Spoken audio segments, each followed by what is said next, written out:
గంగ అయితే ఏడుస్తూ గంగాధర్తో ఎలా అంటూ ఉంటుంది, ఏమండి నేను ఈ పని చేశానంటే మీరు కూడా నమ్ముతున్నారా, మీ మనసు కూడా నమ్ముతుందా అని చెప్పి అంటూ ఉంటుంది. అది వినగానే గంగాధర్ అయితే నువ్వు ఈ పని చేసావు అనగానే నా మనసు అక్కడే విరిగిపోయింది, ఇంకా ఇంకేం మనసు ఉంటుంది నాకు అని చెప్పి గంగాధర్ అయితే అంటూ ఉంటాడు.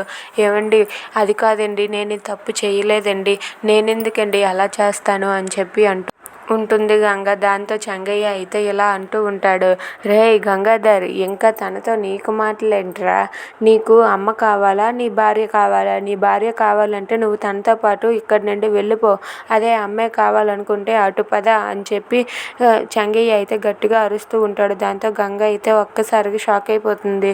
ఇక చెంగయ్య ఆ మాట అనేసరికి గంగాధర్ అయితే నేను గంగని మరి నమ్మను, గంగతో పాటు కలిసి ఉండను, గంగ మా అమ్మకి ఎంత ద్రోహం చేస్తుందా, ఇలా చేసిన గంగతో నేను ఎలా కలిసి ఉంటాను అని చెప్పి గంగాధర్ అయితే అక్కడి నుండి వెళ్ళిపోతాడు. వెళ్ళిపోతూ ఉండడం చూసి గంగ అయితే ఏమండి ఏంటండి మీరు కూడా నన్ను అపార్థం చేసుకుంటున్నారండి, ఏమండి ఒక్కసారి నేను చెప్పేది వినండి ప్లీజ్ అండి అని చెప్పి గంగ అయితే బ్రతిమలాడుతూ ఉంటుంది. అయినా సరే గంగాధర్ గంగ మాటలు పట్టించుకోకుండా అక్కడి నుండి వెళ్ళిపోతాడు. ఇక గంగాధర్ చెంగయ్య పుష్ప వాళ్ళైతే అక్కడి నుండి వెళ్ళిపోతారు. వాళ్ళు వెళ్ళిపోయాక గంగ అయితే చాలా బాధపడుతూ అక్కడే అలా కూర్చొని ఏడుస్తూ ఉంటుంది.